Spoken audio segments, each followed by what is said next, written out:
प्रणाम दोस्तों, मैं मयूरी नंदा अपने चैनल में आपका स्वागत करती हूँ।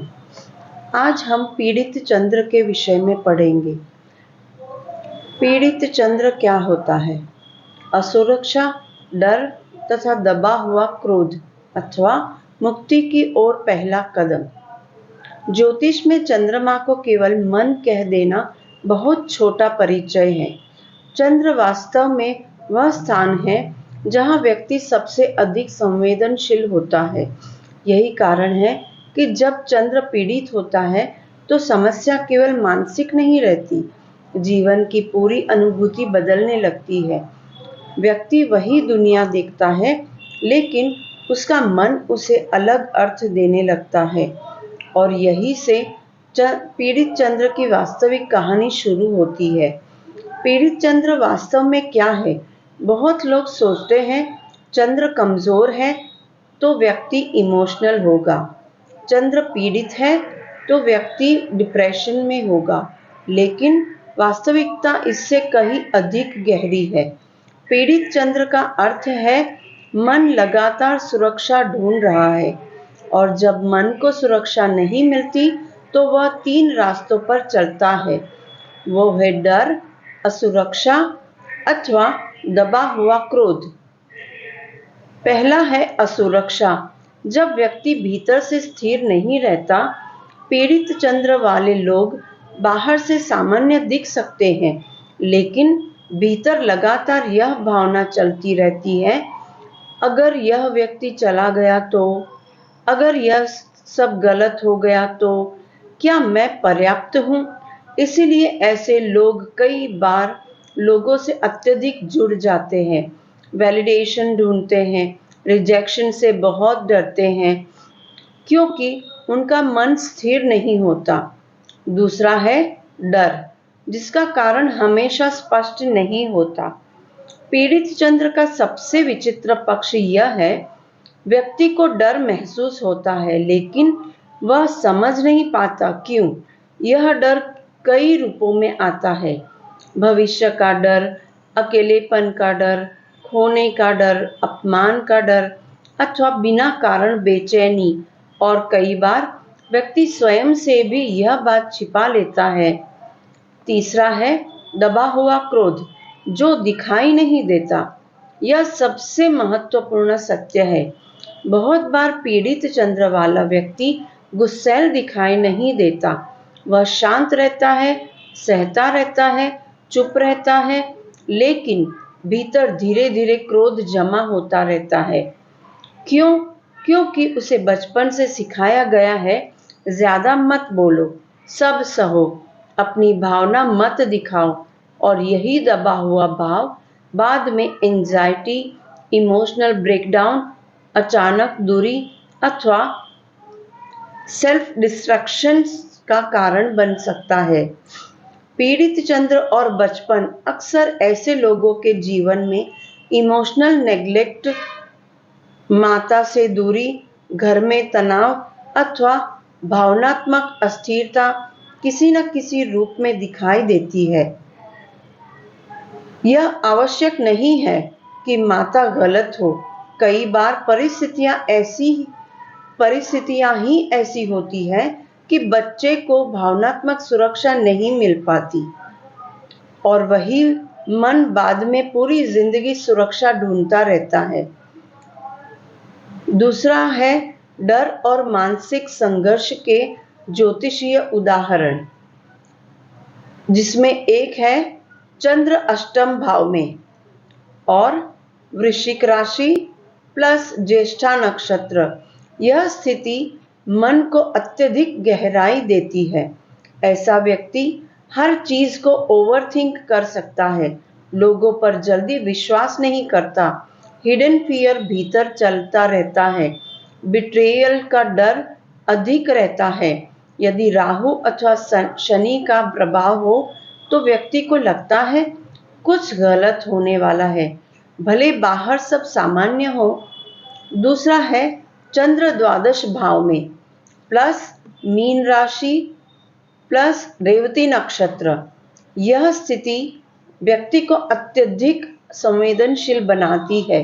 ऐसे लोग दूसरों की एनर्जी एब्जॉर्ब करते हैं, अकेलेपन से डरते भी हैं और उसी में शांति भी ढूंढते रहते हैं। वास्तविकता और कल्पना के बीच फंस सकते हैं। यदि चंद्र पीड़ित हो, एंजाइटी, नींद की समस्या, भविष्य को लेकर बेचैनी दिख सकती है। तीसरा है चंद्र चतुर्थ भाव में कर्क राशि में अश्लेषा नक्षत्र के साथ। यह स्थिति भीतर भावनात्मक पकड़ बढ़ाती है। ऐसा व्यक्ति परिवार से अत्यधिक इमोशनली अटैच्ड हो सकता है। रिजेक्शन बहुत गहराई से महसूस करता है, छोड़ना नहीं चाहता। यदि संबंध टूटे तो भीतर दबा हुआ क्रोध और इमोशनल टॉक्सिसिटी बढ़ सकती है। पीड़ित चंद्र वाले लोग सबसे अधिक क्या चाहते हैं? यह लोग प्रेम नहीं, भावनात्मक सुरक्षा चाहते हैं। उन्हें कोई ऐसा चाहिए होता है जहां वे बिना डर के स्वयं हो सके, जहां उन्हें बार बार साबित ना करना पड़े, जहां उनका मन शांत हो सके। लेकिन समस्या यह है कि उनका मन स्वयं ही स्थिर नहीं होता, इसलिए वे कई बार सही लोगों पर भी शक करते हैं, अधिक सोचते हैं अथवा अपने ही डर से संबंध खराब कर देते हैं। लेकिन यही पीड़ित चंद्र मुक्ति का रास्ता कैसे बनता है? यही से लेख का सबसे गहरा भाग शुरू होता है, क्योंकि हर पीड़ा केवल विनाश के लिए नहीं आती। कुछ पीड़ाएं व्यक्ति को भीतर देखने के लिए मजबूर करती है, और पीड़ित चंद्र वही करता है। जब व्यक्ति बार बार टूटता है, तब एक समय ऐसा आता है जब वह पूछना शुरू करता है, मैं इतना डरता क्यों हूँ? मैं हर चीज में सुरक्षा क्यों ढूंढता हूँ? मैं स्वयं से इतना दूर क्यों हूँ? और यहीं से आत्मबोध शुरू होता है। मुक्ति और आध्यात्मिक जागरण के ज्योतिषीय उदाहरण, जिसमें पहला है चंद्र नवम भाव में धनु राशि के साथ और पूर्वाषाढ़ा नक्षत्र। यह स्थिति व्यक्ति को जीवन के अर्थ की खोज में ले जाती है।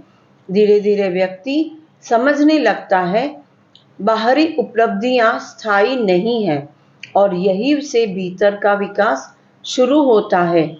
दूसरा है चंद्र द्वादश भाव में कुंभ राशि के साथ और शतभिषा नक्षत्र के साथ। यह अत्यंत गहरा आध्यात्मिक संयोजन हो सकता है। ऐसा व्यक्ति दुनिया से अलग महसूस कर सकता है, भीड़ में भी अकेला रह सकता है, लेकिन भीतर सत्य खोजने की तीव्र इच्छा होती है। यदि चंद्र स्थिर हो जाए तो यही व्यक्ति मेडिटेशन, हीलिंग और अथवा अकल्ट में गहरी समझ विकसित कर सकता है। तीसरा है चंद्र अष्टम भाव में मीन राशि के साथ उत्तरा भाद्रपद नक्षत्र के साथ। यह स्थिति व्यक्ति को जीवन में हिडन ट्रूथ्स की ओर ले जाती है। ऐसे लोग मृत्यु, आत्मा, कर्म, मोक्ष जैसे विषयों की ओर आकर्षित कर होते हैं। जीवन को सतही रूप से नहीं देखते। भीतर वैराग्य धीरे धीरे बढ़ता है। शुरुआत में यह स्थिति मानसिक संघर्ष देती है, लेकिन यदि व्यक्ति भीतर उतर जाए तो वही चंद्र उसे अत्यंत गहरी आध्यात्मिक समझ दे सकता है। सबसे बड़ा भ्रम, लोग सोचते हैं मुक्ति मतलब दुनिया छोड़ देना, लेकिन वास्तविक मुक्ति क्या है? जहां मन भय से मुक्त हो जाए, और पीड़ित चंद्र व्यक्ति को उसी भय से मिलवाता है जिससे वह पूरी जिंदगी भागता रहता है। पीड़ित चंद्र वाले लोग आध्यात्मिक क्यों हो जाते हैं? क्योंकि जब व्यक्ति लोगों में शांति नहीं पाता, संबंधों में स्थिरता नहीं पाता, संसार में सुरक्षा नहीं पाता, तब वह भीतर मुड़ता है, और कई बार यही भीतर की यात्रा उसे आध्यात्मिक बना देती है। एक अत्यंत गहरा सत्य जिस व्यक्ति ने भीतर भय देखा हो वही वास्तविक शांति समझ सकता है। जिसने असुरक्षा झेली हो वही दूसरों को सुरक्षा दे सकता है, और जिसने भीतर अंधेरा महसूस किया हो वही प्रकाश का मूल्य समझता है। मन एव मनुष्याणाम कारणम बंधम मोक्षयो, मन ही बंधन का कारण है और मन ही मुक्ति का कारण। पीड़ित चंद्र पहले मन को उलझाता है और फिर उसी मन को मुक्ति की दिशा में धकेलता है। अंतिम सत्य एक ही चंद्र किसी को भय दे सकता है और उसी भय के माध्यम से किसी को मुक्ति की ओर भी ले जा सकता है, क्योंकि अंत में के चंद्र केवल मन नहीं है या उस भीतर की दुनिया का दर्पण है जहां व्यक्ति स्वयं से मिलता है। अंतिम पंक्तियां। कुछ लोग बाहर से बहुत मजबूत दिखते हैं, लेकिन भीतर उनका चंद्र रो रहा होता है, और कुछ लोग उसी टूटे हुए चंद्र के सहारे धीरे धीरे भीतर की शांति तक पहुंच जाते हैं।